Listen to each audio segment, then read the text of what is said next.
Huguette Athème est la spécialiste française du théâtre italien. Alors j'aimerais tout d'abord lui demander comment est né son intérêt pour la culture italienne et en particulier pour le théâtre italien.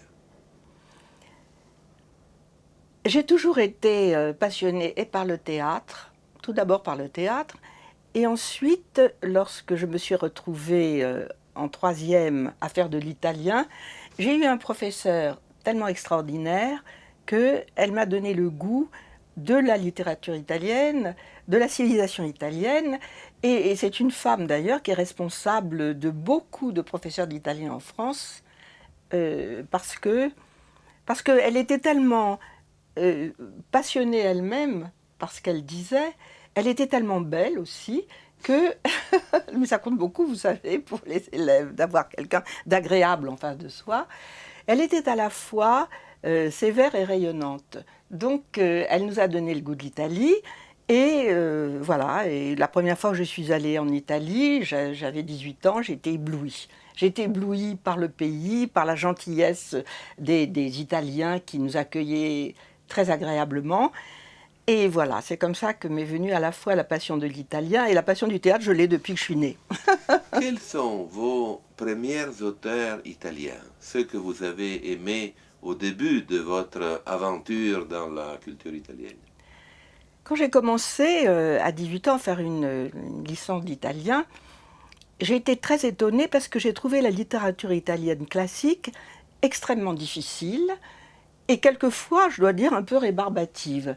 Parce qu'on nous avait tout de suite donné à travailler Dante, bien sûr, mais pour Dante, il faut avoir tellement de connaissances historiques et linguistiques qu'avant de rentrer dans le plaisir de découvrir Dante en italien, il faut beaucoup travailler. Donc, je n'avais encore pas le moyen d'apprécier Dante, cet immense poète, à sa juste valeur.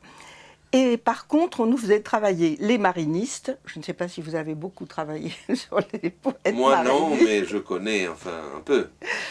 Et Parini, qui est un beau poète, mais enfin quand on arrive, qu'on a 18 ans et demi et qu'on tombe sur Parini, on se dit que la littérature italienne, c'est pas tout à fait comme la civilisation que l'on connaît. Alors comme j'aimais le théâtre, je me suis abonnée à 2 revues, à Sipario et à Dramma. Et 2 revues qui étaient vraiment très importantes. Très importantes, Sipario continue d'ailleurs. Et alors j'ai découvert, chaque fois je lisais des auteurs italiens, c'est comme ça que j'ai découvert Eduardo De Filippo. Personne ne m'en avait parlé, je ne connaissais pas encore cet immense acteur, et je découvre dans Sipario en 1959, Sabato Domenica Lunedì. Ma famille est de Nice, donc un peu le sud si vous voulez. Et lui, il est de Naples et c'est aussi le Sud. Alors j'ai reconnu quelque chose. D'ailleurs, Eduardo De Filippo écrit pour tout le monde. Ça, ce qu'il raconte est universel. Donc quand j'ai lu cette pièce, je l'ai trouvée tellement extraordinaire que je me suis dit, voilà un auteur que j'aimerais traduire. Vous avez créé avec Eduardo De Filippo une belle amitié et en même temps un partenariat, disons, important.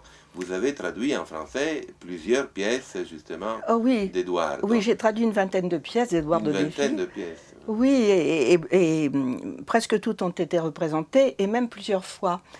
Je crois que ça a été une des grandes chances de ma vie, de rencontrer Eduardo De Filippo, d'être sa traductrice, qu'il ait de la sympathie pour moi.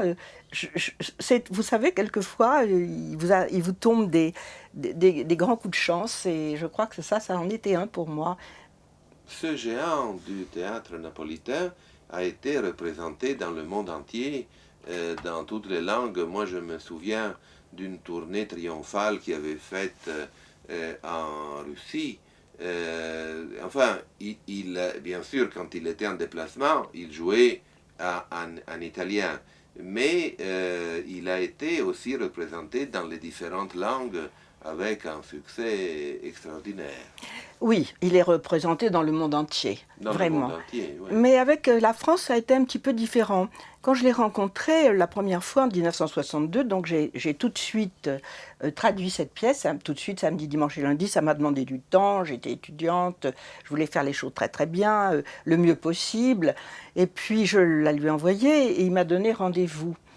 Et il m'a donné rendez-vous dans un studio de télévision. Il était en train d'enregistrer toutes ces pièces. Mais je ne savais pas encore que c'était un immense acteur et quelqu'un comme Chaplin, si vous voulez, extrêmement connu et extrêmement aimé.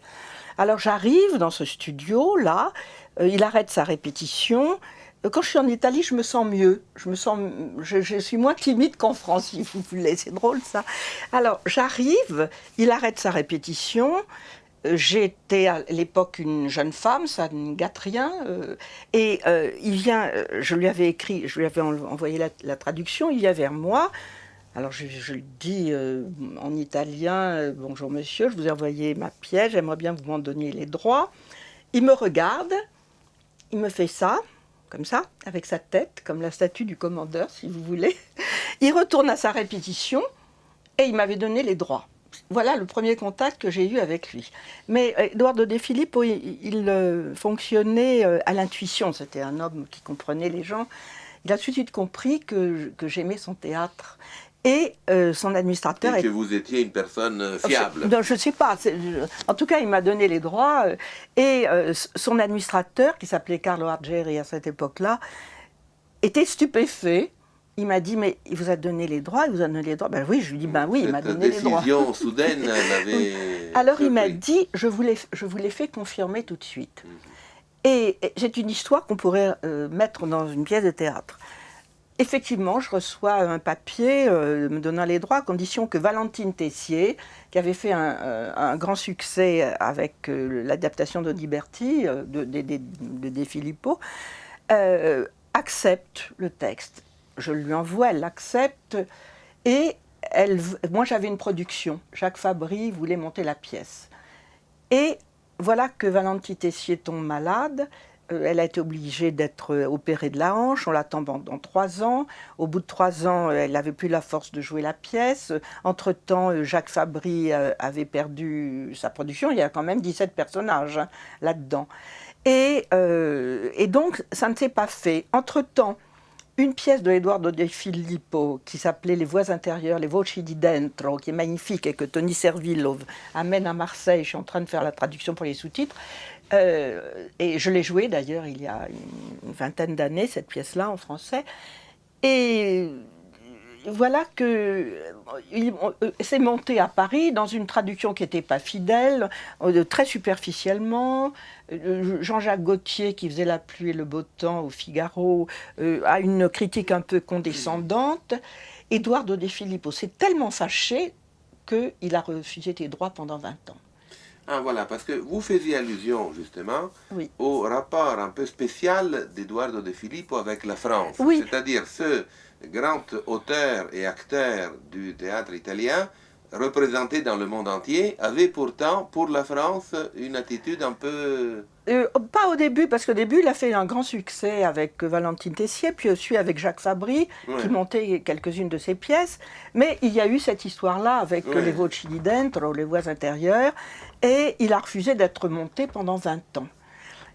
Et puis, moi, je continuais à passer la pièce, et je continuais à lire son théâtre. Et au bout de 20 ans, j'ai encore retrouvé une production. C'était Françoise Petit au Théâtre du 8e, c'est Jacques Weber qui dirigeait, et il pouvait monter, il avait de quoi monter une pièce avec 17 personnages. Alors j'écris à Edoardo De Filippo en lui disant que la France avait changé, qu'il y avait eu les centres dramatiques, que moi-même j'avais changé, j'avais beaucoup étudié le théâtre italien, que le public n'était plus uniquement le public boulevardier, mais qu'il avait été formé par les centres dramatiques, enfin qu'il était plus mûr, disons. Et il me répond tout de suite. Je lui écris en lui faisant un petit conte. J'ai eu l'idée de lui faire richiesta in forma di piccola novella. Je lui dis, c'est-à-dire demande en forme de petite nouvelle. J'avais pensé à Tchekhov, vous savez, Trigorine, qui écrit ses petites nouvelles. Et donc, ma lettre l'amuse. Et il me répond, non, non, je ne veux plus être monté en France, mais si par hasard vous passez par Rome, venez me voir. Je lui réponds immédiatement, je ne passe pas par Rome, mais je viens vous voir. Et je suis allée le voir, j'étais assez intimidée, parce qu'entre-temps, j'avais appris qu'il était vraiment... Et j'ai eu la chance que nous avons eu un contact assez formidable, aussi grâce à sa femme Isabella De Filippo, Isabella Quarantotti De Filippo, qui facilitait les échanges avec Eduardo, qui était un homme secret, c'était déjà un homme d'âge à l'époque. Et je l'ai connue, j'avais fait une interview avec elle pour nos émissions radiophoniques. Oui. Et c'est vrai que c'est une dame charmante avec une capacité de communication. Absolument, elle était merveilleuse. Ouais. Elle était merveilleuse et généreuse. Ouais. C'est-à-dire qu'elle ouvrait les portes pour que l'on rencontre son mari.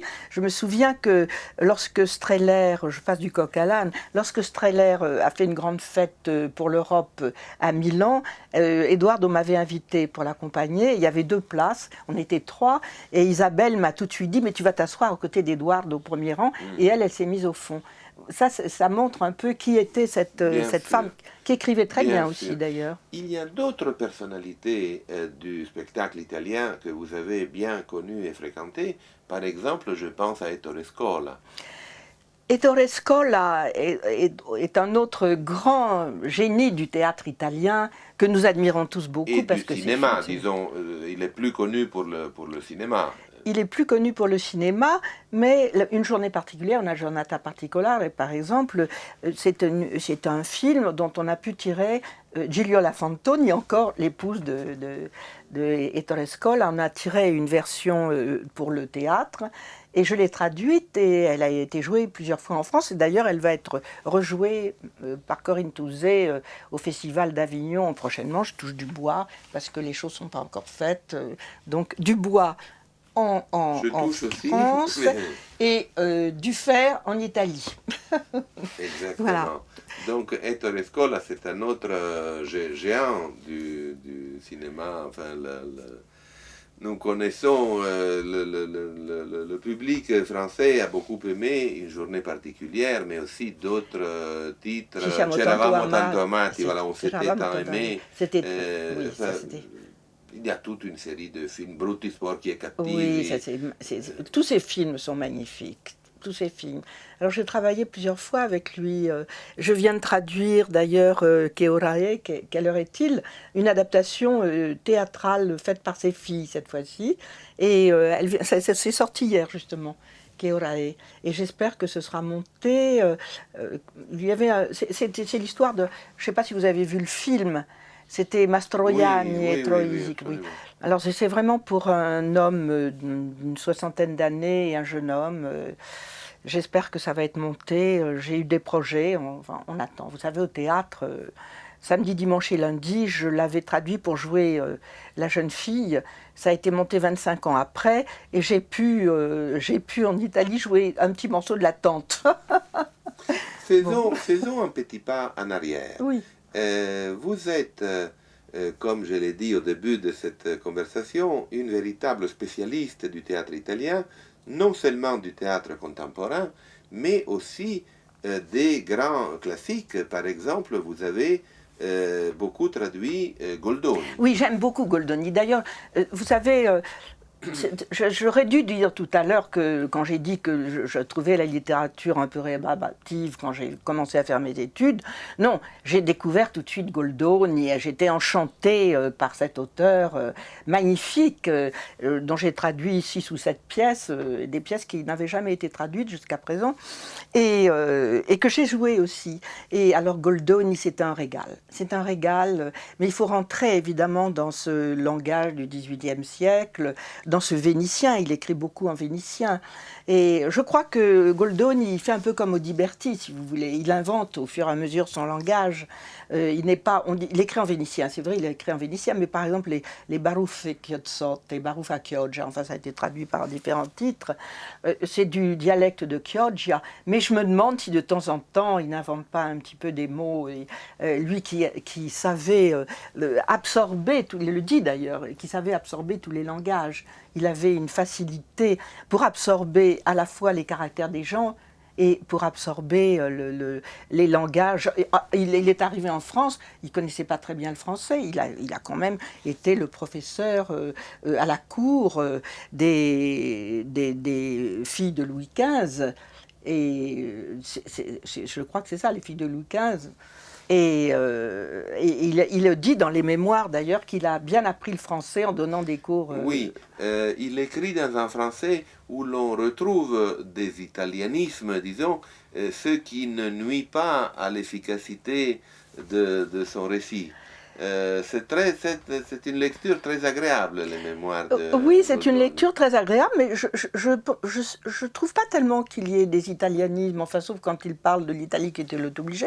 Je pense qu'il écrivait un français du XVIIIe siècle, plutôt. Il a d'ailleurs écrit 2 pièces en français. Il faut considérer aussi qu'à l'époque, la langue italienne était beaucoup plus répandue que maintenant dans les milieux cultivés de toute l'Europe. Donc, Oui, le et la fait langue de faire française. pénétrer, oui. Et la langue française, grâce à Voltaire. Voltaire était vraiment Bien sûr. admiré par tout le XVIIIe en Europe.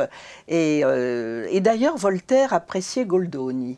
Ils ont eu un échange de lettres et Goldoni était très heureux. Ah, ça, je l'ignorais Ah non, complètement. oui, Voltaire Ah, oui. appréciait Goldoni. Et Goldoni, quand il est venu en 1762, quand il a dû quitter Venise parce que son grand ennemi, Carlo Gozzi, qui est aussi un génie, mais dans une autre direction, disons, il ne faisait pas le même genre de théâtre, il faisait un théâtre de fiabesque, un théâtre, il aimait les fables, il aimait les contes de fées, et tandis que Goldoni, avec sa réforme, voulait aller vers un théâtre plus réaliste, vers le réalisme au théâtre.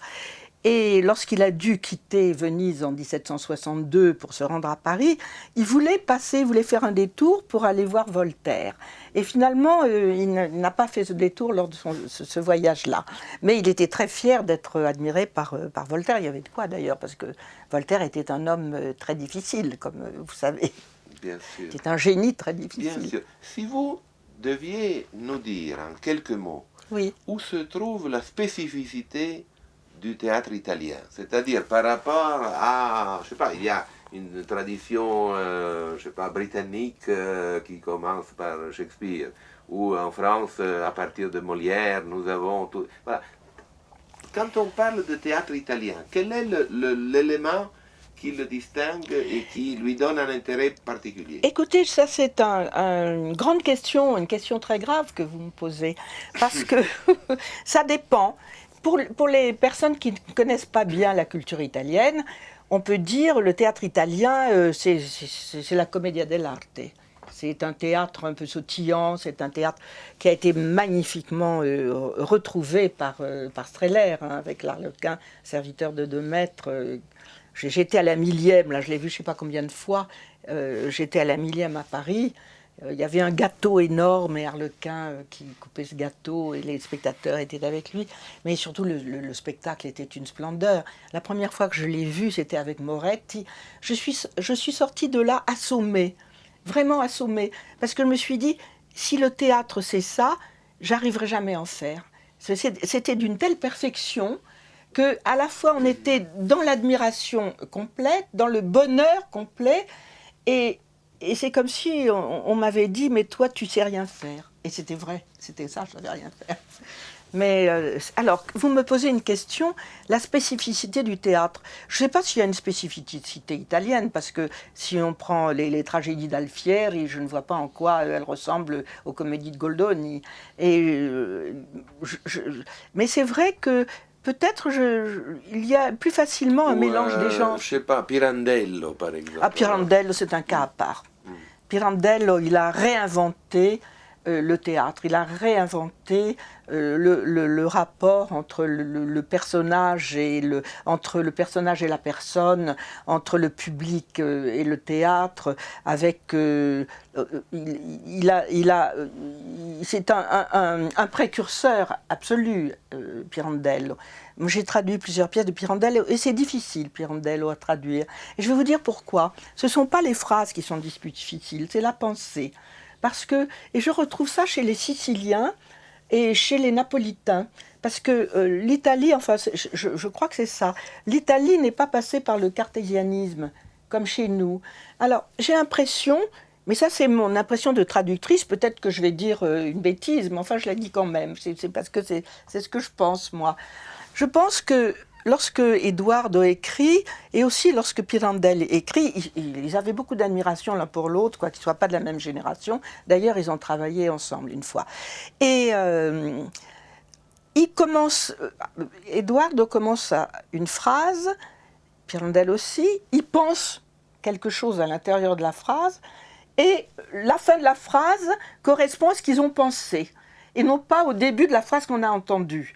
C'est-à-dire qu'il y a tout un chemin intérieur quand on traduit ou quand on est comédien à retrouver, et c'est très fort ça pour les comédiens, de retrouver la pensée intérieure pour être juste. Parce que vous savez bien qu'être comédien, c'est pas dire un texte. Être comédien, c'est de mettre les pourquoi avant les comment, c'est-à-dire pourquoi cette phrase est écrite.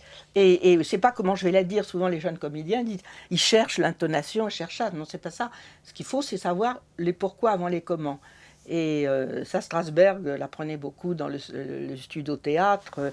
Et Tania Balachova, qui a été mon professeur aussi, elle parlait de ça.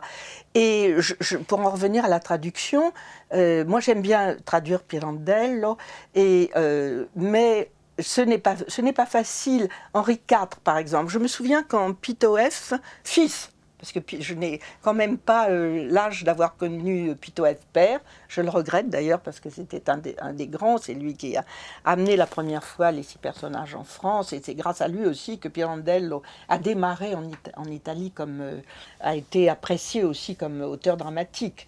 Parce qu'au début, je crois que les 6 personnages, ça a été une catastrophe en Italie en 21, quand c'est sorti. Il a reçu des tomates, c'était effrayant. Il n'osait pas sortir de sa loge. Et donc, Pirandello, je disais donc que quand j'étais sur Henri IV, le fils Pitoef est venu ici, c'était la traduction de Michel Arnaud. Michel Arnaud faisait toutes les traductions. Et il me dit, mais je ne comprends pas cette phrase, est-ce que vous pouvez me dire si c'est très, très, très juste par rapport au texte italien? Alors je lis le texte italien, je dis la traduction est très exacte. Elle est très exacte par rapport au texte italien, mais il lui manquait le chaînon, il y avait le chaînon manquant dont je vous parlais tout à l'heure. Oui, donc à votre avis, si je comprends bien, pour résumer, la caractéristique du théâtre italien est représentée par son extrême diversité. Il y a une extrême diversité, oui. Hein? Il y a un théâtre aulique, il y a un théâtre, et puis il y a un théâtre de rue aussi, puis il y a la Commedia dell'arte. Il y a Ruzzante, par exemple. Ruzzante qui a été redécouvert grâce à Des Bosio en France, qui a été beaucoup porté au théâtre, et qui est un théâtre rabelaisien quand même. Ouais. C'est très beau, ça. Puis il y a ce grand intérêt pour les cultures régionales. Dario Fo, par exemple, qui a créé un langage, le gramlo, n'est-ce pas, qui est une synthèse de plusieurs dialectes. C'est un jongleur de génie au départ, Dario Fo. C'est un jongleur. Enfin, dans la tradition du Moyen-Âge, enfin, c'est ça qu'il a cherché à retrouver. Puis il a aussi écrit des pièces magnifiques, des pièces engagées. Bon, il a eu le prix Nobel. On sait qui est Dario Fo. On aurait envie de vous écouter pendant des heures encore. Et on va assurément se retrouver. Bon. Mais déjà, pour cette fois, je vous dis merci, 1000 fois merci. Merci à vous, merci beaucoup.